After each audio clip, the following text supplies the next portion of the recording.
Hello and welcome to Bangladesh Today. The Delta Nation goes to polls early next year, but the major opposition, Bangladesh Nationalist Party, is resisting the government's bid to hold elections without dissolving the present parliament. The ruling Awami League government, led by Prime Minister Sheikh Hasina, has said that parliament will not be dissolved, but no session will be held till elections are over. Even this is not acceptable to the BNP. If the BNP members of parliament resign en masse, the election commission would have to hold by-elections for those seats within 90 days of the resignations as per the 15th amendment of the constitution, which could mean early elections. The opposition 18-party alliance led by the BNP has many options that it is considering if the parliament is not dissolved. It's instigating the Awami League's allies. It can always fall back on street agitations and mass resignations. You see, this country is an emerging country in the world. People are looking at us, what we are doing, because we have a lot of potentialists, economically, a lot of potentialists. People are really looking at us, what we are doing. But when we are calling a strike like a hartal or a strike, the outside peoples, those who are looking at us, they are getting a wrong signal from us. So as a businessman, as an exporter, as a manufacturer, as a business community leader of this country, I should say, no, we cannot accept the strike, political program like a strike or whatever it is. The BNP Supremo Khaleda Zia said, "We want to state clearly that holding of lopsided election will not be allowed, keeping Sheikh Hasina in power. The next general election must be held under a non-party administration, no matter how many tricks they resort to." The ruling Awami League-led Sheikh Hasina would not like to bow down to such strong-arm tactics and would like it to be the prerogative of the Prime Minister to decide when to call elections. The Awami League might even go to court challenging the en masse resignations if the BNP decides on this step. As per the present constitutional provision, general election in Bangladesh can be held any time between October 27th and January 24th. In 1994-95 too, a similar situation had arisen when the Speaker delayed accepting the resignation letters of MPs of the Awami League, Jatiya Party and Jamaat-e-Islami to avert by-elections. The Election Commission has begun making preparations for holding the elections and has given its reassurance that a level playing field would be provided. The EC is trying to dispel fears that the BNP has, which is, if the parliament is not dissolved, then sitting ministers would get special privileges and protocol. In many parliamentary democracies, the houses of parliament are dissolved before elections, but the government continues in office till a new cabinet is sworn in. Elections are held under the incumbent government, not under a functioning parliament. But in no parliamentary democracy has the opposition barely attended sessions like in Bangladesh. The BNP has boycotted parliament more than it has attended it. Its way of politics is more in sync with calling hartals and agitations rather than parliamentary debate. At the root of this dysfunction lies the total trust deficit between the BNP and the Awami League.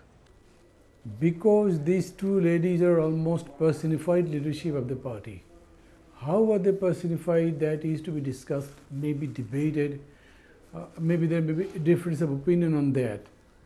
I feel personally that they are not a product of the party, rather they are superimposed of the party because of the killing of somebody's father, somebody's husband. The emotions are very much attached with them. So all the emotions, sentiments and by that the politics is embodied in them. So they have appeared as the personified leader, and so it has concentrated the rivalries between the two political parties, and that is manifested in the person of these two ladies. One doesn't believe the other. If you want to see justification in that, that is altogether different thing. Awami League think BNP as the killer of the father of the nation, the founder of Bangladesh Awami League. They don't trust them. And likewise, BNP also don't trust them. It is not that only Khaleda Zia don't trust Sheikh Hasina or Sheikh Hasina doesn't trust Khaleda Zia. It is reciprocating. No one trusts each other. That is the way it has developed. If you say justifications, well, you can see justifications because past have seen so many rigging, media coup, coercion, by which you can say that the reasons not to believe.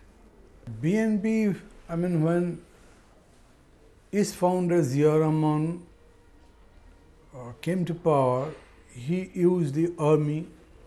He was the chief martial law administrator. He was the founder of BNP with the support of the military power, the state power, which went against democracy. So, from the beginning, from the inception, birth of BNP, it had its inner contradiction with democracy, parliamentary democracy, and BNP never tried to resolve that. So, enmity was the main thing between the two parties. You have to remember that Sheikh Hasina was the daughter of Bangabandhu Sheikh Mujib and Khaleda Zia, wife of late President Zia Rahman. They had all the emotions and sentiments with them, with the founder of these two parties. So that way they were personalized leadership, personified leadership. All the enmities, the politics, the rivalries they carried within themselves, or it was embodied in their leadership, in person. That is why this enmity is continuing. It is definitely the enmity between the two political parties. Awami লীগকে vote দিয়ে দেশের স্বাধীনতা পেয়েছেন, আওয়ামী লীগকে vote দিয়ে ওই মাতৃভাষা বাংলা ভাষার অধিকার পেয়েছেন, আওয়ামী লীগকে ভোট দিয়ে সংবিধান আমরা গণতান্ত্রিক ব্যবস্থা প্রবর্তন করতে পেরেছি, ওই মার্শাল ল মিলিটারি ডিক্টেটরের ওই কালো চিহ্ন আমরা মুছে দিয়েছি। আওয়ামী লীগকে ভোট দিয়েছেন, জনগণের ভোট অধিকার নিশ্চিত হয়েছে। ঢাকা শহর আজকে যে কোনো আন্তর্জাতিক শহরের সাথে তুলনা করবার মতো তার সৌন্দর্য যেমন বর্ধন হয়েছে, আজকে সেই সাথে সাথে যানজট মুক্ত হয়েছে, এমনকি মগবাজার সেই ফ্লাইওভার নির্মাণের কাজ আমরা শুরু করেছি। কাজী আজকে ঢাকাবাসী আওয়ামী লীগকে নৌকা মার্কায় ভোট দিয়েছিলেন, মহাজোটকে ভোট দিয়েছিলেন, আপনারা কিন্তু বঞ্চিত হন নাই। আগামীতেও আমরা সেই ভোট চাই, নৌকা মার্কায় ভোট দিয়ে জঙ্গিবাদ মুক্ত, সন্ত্রাস মুক্ত, দুর্নীতি মুক্ত বাংলাদেশ আমরা গড়ে তুলতে চাই। বাংলাদেশ স্বাধীনতার চেতনায়, মুক্তিযুদ্ধের চেতনায় গড়ে উঠবে। আমাদের ছেলেমেয়েরা উচ্চ শিক্ষায় শিক্ষিত হবে, উন্নত জীবন পাবে, দারিদ্র্যমুক্ত, ক্ষুধামুক্ত বাংলাদেশ গড়ে উঠবে। সেই লক্ষ্য নিয়ে আওয়ামী লীগ কাজ করে যাচ্ছে। আজকে দারিদ্র্যের হার আমরা কমিয়ে এনেছি, যা 40 ভাগ ছিল তা আমরা আজকে 26 ভাগে নামিয়েছি। ইনশাআল্লাহ আরো বেশি আমরা কমাতে সক্ষম হয়েছি। কাজী বাংলাদেশকে আমরা 2021 সালের মধ্যে উন্নত সমৃদ্ধ বাংলাদেশ হিসেবে গড়ে তুলতে চাই।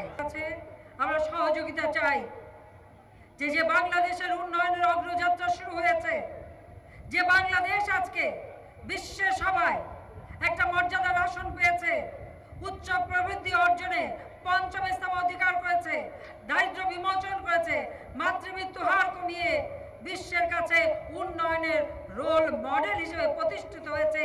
যে উন্নয়ন আমরা করেছি সেই উন্নয়নের গতি অব্যাহত রাখা এবং যেটুকু কাজ আমরা শুরু করেছি আগামী দিনে সেই কাজগুলি শেষ করা এবং বাংলাদেশকে 2021 সালের মধ্যে ক্ষুধামুক্ত, দারিদ্র্যমুক্ত সোনার বাংলা হিসেবে গড়ে তোলা, তা বাস্তবায়ন করবার জন্য আমি বাংলার মানুষের কাছে এবং বিশেষভাবে ঢাকাবাসীর কাছে আরেকটি বার নৌকা মার্কায় ভোট চাই, যে উন্নয়নের গতি অব্যাহত থাকে। The BNP Acting General Secretary Mirza Fakhrul Islam Alamgir said, "We have a few weeks in hand for preparations. Within this time, we have to prepare ourselves perfectly and force the government to step down. As we have no alternative to this, we will establish the government of the people." The operational word here is force. The BNP and its ally, the Jamaat-e-Islami, with their agitational politics, are pushing Bangladesh into a precarious and fragile condition just before elections. Initially, the BNP was slow to react to the High Court's verdict to cancel the Jamaat's registration to contest the parliamentary election. But now it is said that it will not sever its links with the Jamaat. Quite clearly, violence is not a no-no for the BNP. A visiting Pakistani politician who is witnessing the slow takeover of his country by radical Islam was quick to warn Bangladesh. We oppose religious fundamentalism because it always hits the weakest, the minorities, the religious minorities and women particularly. Jamaat-e-Islami cooperated with the Pakistan military to suppress the freedom fighters in Bangladesh. It opposed the independence of Bangladesh, but once Bangladesh got independence, Jamaat-e-Islami was there to do politics with the help of the military generals. This party has always been supported by the establishment, by the military, and it's the people who have come in the open to oppose the politics of Jamaat-e-Islami. The Jamaat's public standing is poor. People haven't forgotten its role in the 1971 atrocities, and people are still bearing the brunt of its violent ways. Even young voters born after 1971 have little in common with the Jamaat's ways. The disqualification is not final. This is under appeal. And the government has said they will not ban the Jamaat-Islam. So if you make it a point that this is banned, so if BNP is with that, they are with the extremists or militants, I'll say Awami League also do not ban this. They say that they will not ban. So banning is not the question. You have to say, you have to prove that Jamaat is a militant organization, it's a terrorist organization.